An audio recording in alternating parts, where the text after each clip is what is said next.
Bienvenidos a Kaiser Report, soy Max Kaiser. Hace poco el primer ministro británico David Cameron afirmó que los beneficios no eran una mala palabra. Pues bien, Dave, tengo una noticia para usted. La palabra beneficios ni siquiera tiene sentido cuando se refiere a algo que no es real porque ha sido manipulado por los fraudes contables que perpetran una serie de sinvergüenzas. Ahora bien, si quiere podemos llamar beneficios a todas esas unidades de fraude contable. ¿Y luego qué, Stacy? Así es, Max. Constantemente oímos frases como los beneficios han crecido, los beneficios han disminuido, sin embargo nada cambia en la economía real. Veamos nuestro primer titular. El profeta de los beneficios. Los beneficios se han disparado en Estados Unidos hasta representar la mayor proporción del PBI desde la Segunda Guerra Mundial. Dada esa situación boyante, uno podría imaginar que las empresas están invirtiendo como locas para aprovecharse de esa coyuntura favorable, ¿verdad? Pues no, no están invirtiendo, Max.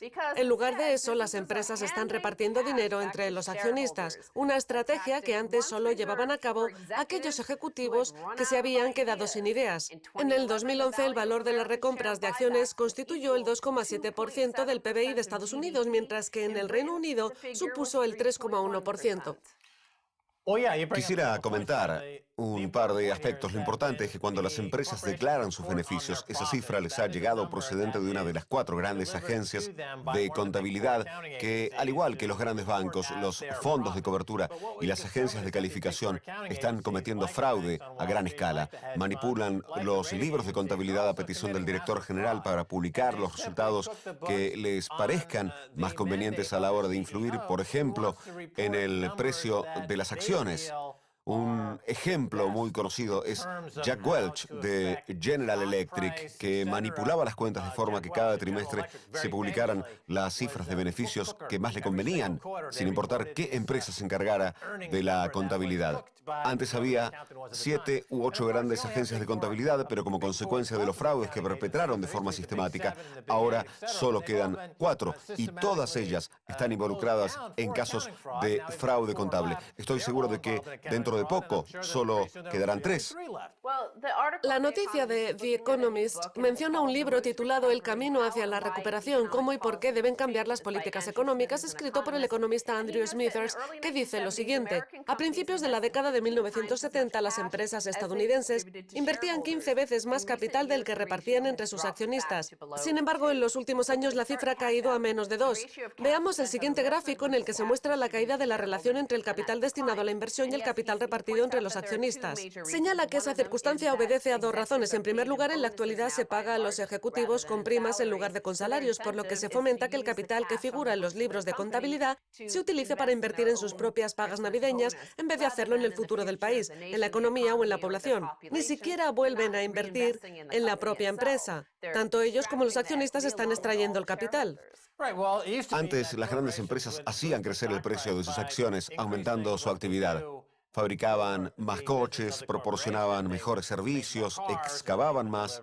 En cambio, desde que se inventó el mercado moderno de los derivados en la década de 1980, que coincidió con la desregulación, las grandes empresas ganan dinero principalmente gracias a la financiarización, las operaciones, el arbitraje y la manipulación de las divisas, de los mercados y de la contabilidad.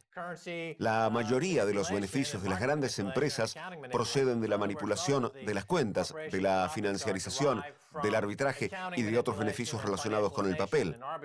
Sin embargo, la actividad real de las grandes empresas ya no es la máxima responsable de su crecimiento, sino que sus beneficios ahora proceden de la manipulación del sistema. Eso es exactamente lo que muestra el gráfico que acabamos de ver. El dinero que se les está pagando a los accionistas y el dinero que se está consiguiendo gracias a la manipulación del sistema no dejan de aumentar.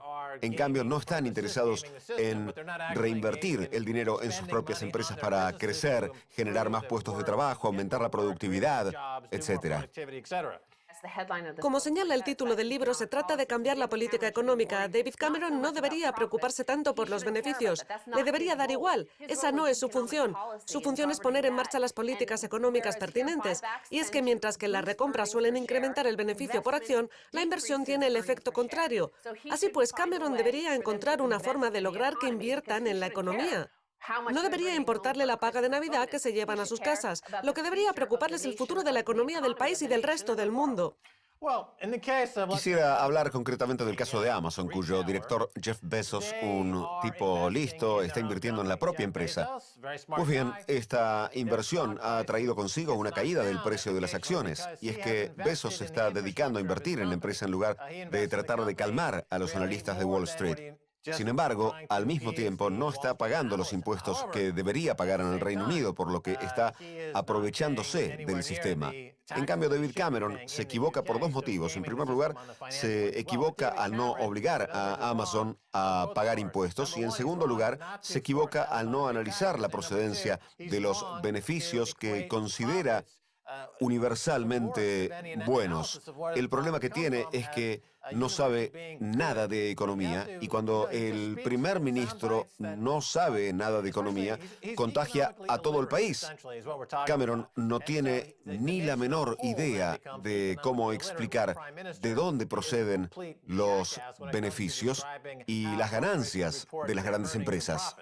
Antes hablaste de la remuneración y de cómo se paga a los directores generales y a los grandes ejecutivos en relación con el precio de las acciones. Pues bien, la noticia habla de las opciones de compra de acciones, que son tu especialidad. Si cumplen los objetivos previstos, muchos ejecutivos son remunerados con opciones de compra de acciones. Esas opciones son mucho más valiosas cuando van unidas a un activo volátil, puesto que cuanto más varíe el precio de ese activo, más posibilidades hay de que se ejerza la opción de compra. Ahora bien, como el precio de las acciones se ve afectado por las tendencias de los beneficios, los ejecutivos se ven incentivados a implantar estrategias que hagan que los beneficios sean más volátiles. Smithers no tiene ninguna duda de que los beneficios de las compañías citadas se han vuelto mucho más volátiles durante los últimos años. Hasta el año 2000, los beneficios que figuraban en las cuentas públicas tenían un grado de volatilidad similar al de los beneficios declarados por las empresas del S&P 500. Sin embargo, desde entonces los beneficios de estas empresas se han vuelto 4 veces más volátiles.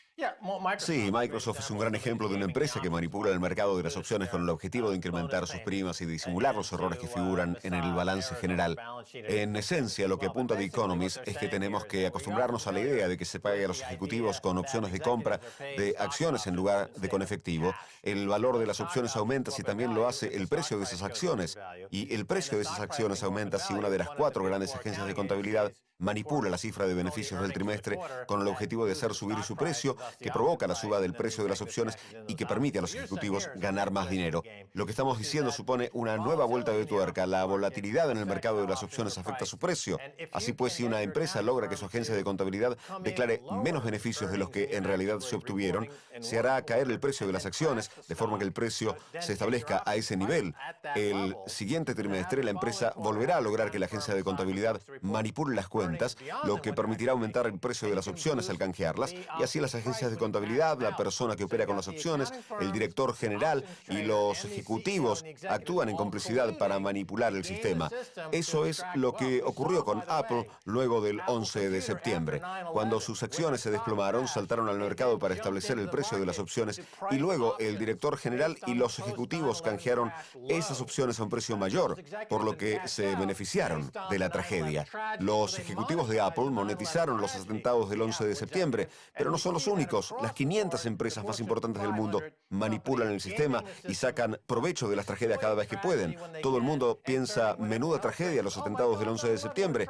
Apple se frota las manos y dice, gracias a esta tragedia vamos a ganar dinero. Es una vergüenza.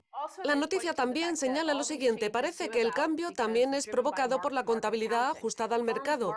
Las empresas ajustan el valor de sus activos al alza en periodos de bonanza y a la baja en periodos de crisis, algo que no ocurre en las cuentas públicas. Según Smithers, eso significa que los beneficios de Estados Unidos están sobrevalorados, especialmente en la actualidad.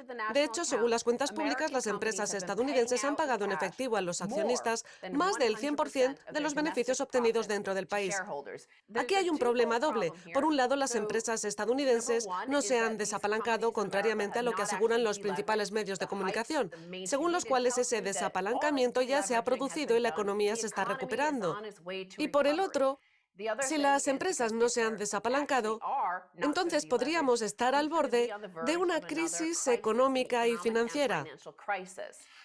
Lo que queremos decir es que el precio de los activos que figuran en los libros contables de esas grandes empresas y especialmente la de los bancos es lo que utilizan como garantía para financiar más préstamos y más capital para sí mismas, además de enfrascarse en adquisiciones y fusiones con otras empresas y bancos. Todo está significativamente sobrevalorado. Si se produjera un ajuste al valor de mercado, una racionalización, especialmente en el caso de los bancos, cuya deuda no vale el 100%, sino más bien el 10%, entonces veríamos una repetición de lo que ocurrió en el 2008. Ahora bien, también podría suceder que la poderosa corriente deflacionista que está siendo enmascarada por el fraude contable y la emisión de moneda revele que las grandes empresas que constituyen la mayor parte de la economía están exagerando de manera flagrante sus ingresos y su riqueza, lo que traería consigo una crisis de enormes proporciones. Hablando de empresas de contabilidad, muchas de ellas se están convirtiendo en empresas de consultoría, tal y como recoge nuestro último titular. Un proyecto informático de Massachusetts vuelve a dejar en mal lugar a Deloitte. En sus folletos, la consultoría Deloitte asegura haber puesto en marcha con éxito un gran número de complejos proyectos tecnológicos. Sin embargo, en tribunales, escuelas y organismos públicos de diversos estados, la implantación de esos sistemas informáticos diseñados por la empresa de consultoría ha sido cualquier cosa menos exitosa. De California a Pensilvania, pasando por Florida y Massachusetts, todos sus programas están saliendo de presupuesto. En algunos casos, ni siquiera han implantado un sistema que pueda utilizarse. Las empresas de contabilidad se están dividiendo en dos. En lugar de existir empresas de contabilidad que proporcionan un servicio completo como Arthur Andersen, una agencia de contabilidad que tuvo que cerrar como consecuencia de los fraudes perpetrados en el marco del escándalo de Enron, externalizan el fraude a una empresa de consultoría con la que mantienen una estrecha relación. Pues bien, esa empresa de consultoría, ya sea Deloitte, KPMG, Arthur Andersen o cualquiera de este selecto grupo, es la encargada de cometer los fraudes que provocan los mismos efectos. Es una gran conspiración en la que también participan las agencias de valoración y los bancos. La noticia habla del caso concreto de Deloitte. En el 2009, las autoridades educativas del condado de Miami-Dade, Florida, despidieron a Deloitte cuando aún estaba vigente un contrato de $84 millones que se le había concedido para mejorar el sistema informático del distrito. Luego de abonar $30 millones a Deloitte y no tener nada que se pudiera utilizar, el superintendente Albert Carballo los despidió. Tras analizar la situación con detenimiento, lo mejor que podíamos hacer era rescindir el contrato con Deloitte, y lo hicimos con una venganza, declaró Carballo. Rompimos nuestra relación con los intermediarios. Eso es lo que ocurre en la economía de hoy. Los intermediarios se llevan los beneficios que David Cameron pretende conseguir. Da lo mismo hablar de Deloitte, de Apple, HSBC. Todos ellos sacan provecho del terrorismo, del blanqueo de dinero y los malos comportamientos sociales. Bien, Stacy, gracias por estar en Kaiser Report. Gracias a ti, Max. No se pierdan la segunda parte, tenemos mucho más.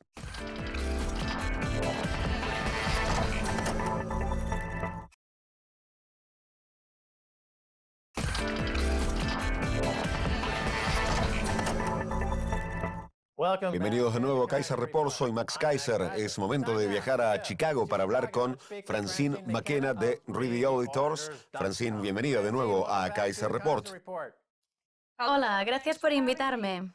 Muy bien, Francine, las 4 grandes empresas de contabilidad están convirtiéndose en las 4 grandes empresas de consultoría. Díganos por qué está ocurriendo y si es importante o no. Está ocurriendo a pesar de que la ley Sarbanes-Oxley se creó precisamente para evitarlo. Si recuerda, la ley Sarbanes-Oxley entró en vigor en el 2002 tras la crisis de Enron y la participación de Arthur Andersen en ella. Su objetivo no era otro que evitar que cualquier empresa auditora trabajara demasiado para sus clientes hasta el punto de dejar de lado su responsabilidad a la hora de realizar las auditorías.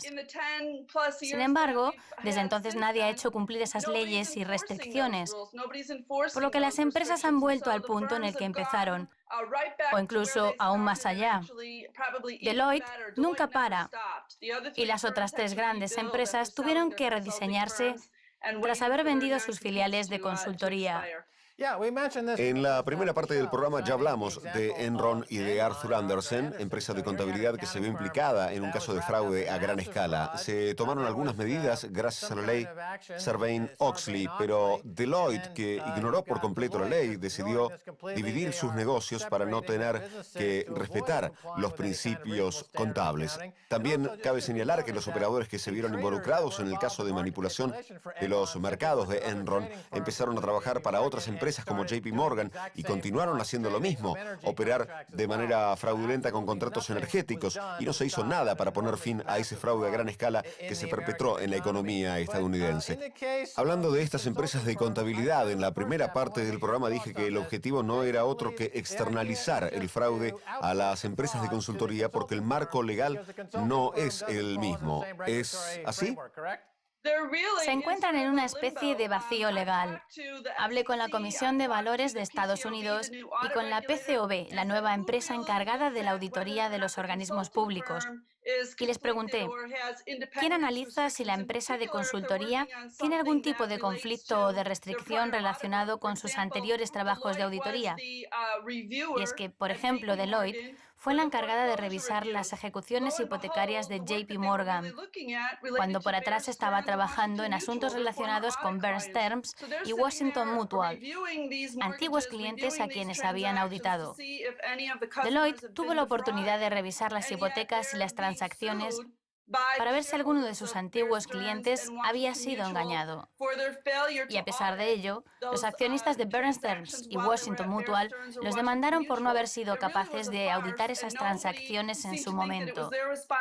Todo fue una farsa y nadie es consciente de la responsabilidad que tuvo Deloitte como consultora. El único que podía demandarlos era el cliente, pero JP Morgan no lo iba a hacer. En cambio, me alegré al ver que en el Reino Unido, en el caso de MG Robert, se castigó a Deloitte con una multa tan significativa que incluso han decidido apelar. Deloitte era la consultora de MG Robert y antes de que la empresa quebrara, ayudaron a los ejecutivos a llevarse la mayor cantidad de dinero posible y a saquear la empresa a través de diferentes programas de indemnización. Los ejecutivos fueron castigados por ello y lo mismo le ocurrió a Deloitte por mantener conflictos de interés y no cumplir con su obligación pública, que acabó provocando que otros tuvieran que pagar por esos errores. Bien, hablemos de Deloitte y Touche, la mayor de las cuatro, a la que las autoridades estatales y locales concedieron un gran número de contratos para mejorar los sistemas informáticos. ¿Qué ocurrió para que esos contratos acabaran mal? Deloitte fue la única de las cuatro grandes que no vendió su división de consultoría tras la entrada en vigor de la ley Sarbanes-Oxley. Las otras tres vieron lo que se les venía encima y dijeron, a lo mejor no vamos a poder realizar tareas de consultoría con aquellos clientes a los que auditamos. Olvidémonos del tema y centrémonos en las auditorías. Y desde entonces se están limitando a eso. En cambio, Deloitte no vendió su división de consultoría. Sus principales clientes son los servicios federales y las autoridades estatales y locales. Y trabajan por todo el mundo. Por ejemplo, trabajan para el Departamento de Defensa estadounidense y para muchos otros gobiernos. Sin embargo, en Estados Unidos trabajan frecuentemente para las autoridades estatales y locales. Es una de las pocas empresas que sigue ofreciendo servicios personalizados para planes de jubilación, de pensiones y de ayuda al desempleo. Están teniendo dificultades en todo el país y, de hecho, el Boston Globe ha publicado una serie de noticias que hablan sobre dos contratos de Deloitte. En uno los despidieron y en el otro les habría gustado hacerlo, puesto que utilizaron millones y millones de dólares procedentes de los contribuyentes para la puesta en marcha de unos sistemas que luego no funcionaron. Pero eso ha ocurrido también en muchos otros lugares, como en el condado de Marin, en el distrito educativo de Los Ángeles y ahora en algunos lugares de Florida, donde temen que esos sistemas no estén haciendo otra cosa que absorber el dinero y que Deloitte no esté actuando con la responsabilidad que debería. En esencia, lo que sucede es que la gente está confundida. ¿Qué es Deloitte? ¿Es una empresa de auditoría, de consultoría? ¿Una empresa de consultoría que hace un poco de auditoría? ¿Una empresa de auditoría que hace un poco de consultoría? La consultoría está creciendo en todas las empresas a un ritmo de 2 dígitos, mientras que en el resto de las empresas el crecimiento solo es de 1 dígito o incluso no hay crecimiento alguno. Se acaban de retirar 3 demandas contra Deloitte y Touche por sus auditorías en la empresa hipotecaria Taylor Bean y Whitaker, cuyo desplome en el 2009 contribuyó a desencadenar una de las mayores quiebras bancarias durante la crisis financiera. Cuéntenos más. Este caso es muy interesante porque está relacionado con otra quiebra, la del Colonial Bank, que fue demandado por el Organismo Federal de Protección de los Depósitos, el FDIC.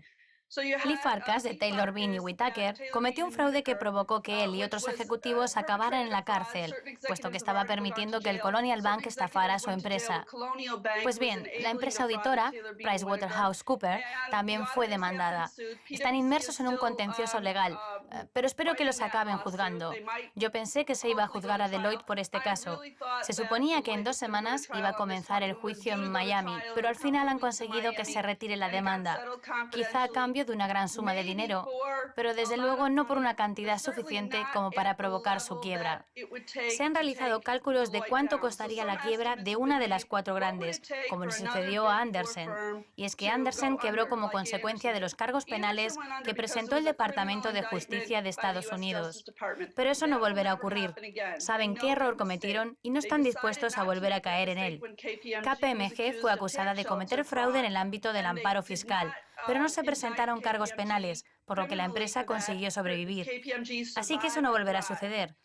Lo que sí puede suceder es que una empresa privada o algún país extranjero que no quiera seguir las reglas de Estados Unidos interponga una demanda de enormes proporciones.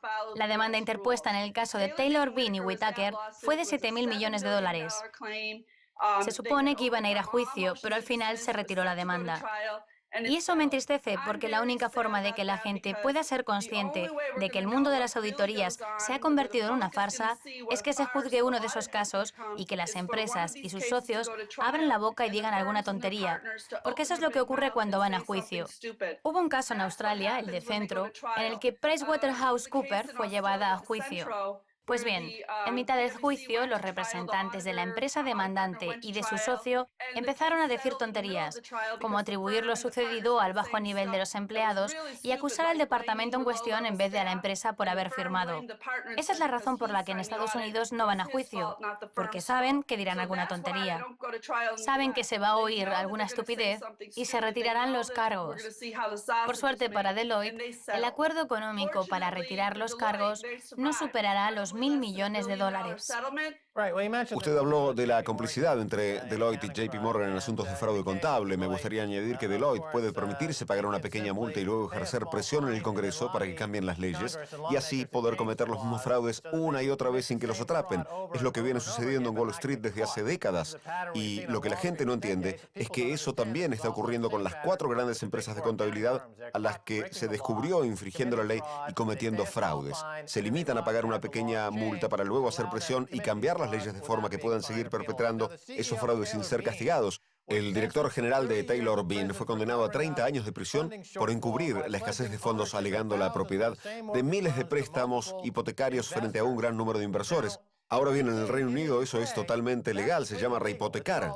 ¿Por qué se la han agarrado con este tipo de Taylor Bean cuando en realidad toda la City de Londres se basa en este modelo? En el caso que nos ocupa, la quiebra de Taylor Bean y Whitaker y la del Colonial Bank fueron asumidas por el FDIC. Ahora bien, cuando se produce una quiebra, siempre se elabora un informe al respecto. Es algo que hemos visto una y otra vez. Otro caso fue el de New Century, cuyas cuentas auditaba KPMG, que estalló a principios de la crisis, en el 2007. Lehman Brothers también podría constituir un buen ejemplo.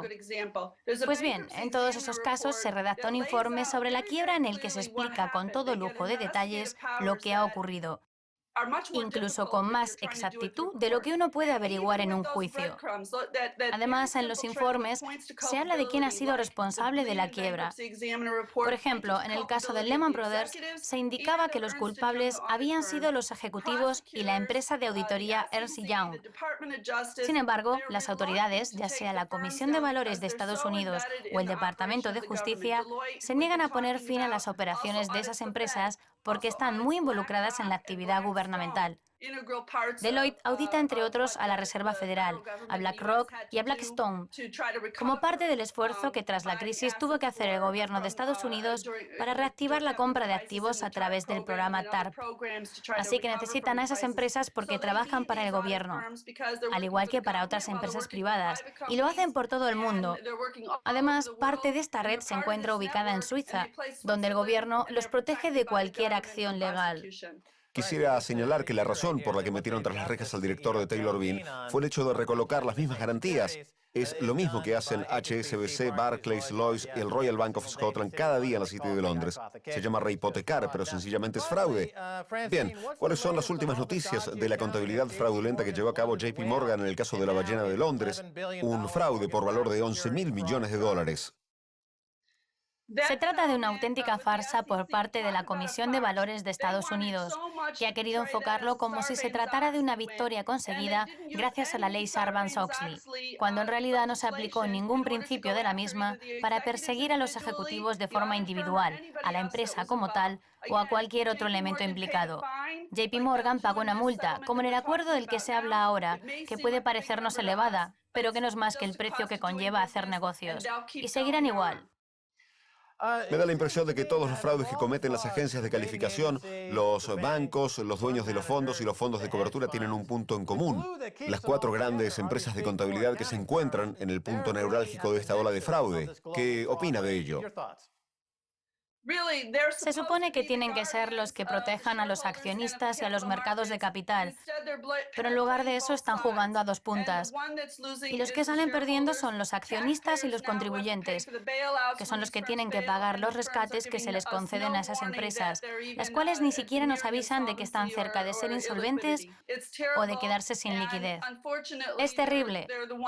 Y desafortunadamente son los que lo controlan todo. Juegan a ser neutrales y eso les permite ganar miles de millones de dólares. Muy bien, Francine McKenna, tenemos que dejarlo aquí. Muchas gracias por estar en Kaiser Report. Gracias a usted. Esto es todo por hoy en Kaiser Report. Soy Max Kaiser, junto a Stacey Harber. Quiero agradecer su presencia a nuestra invitada, Francine McKenna. Si quieren contactarse con nosotros, envíenos un tweet a Kaiser Report. Hasta la próxima. Adiós.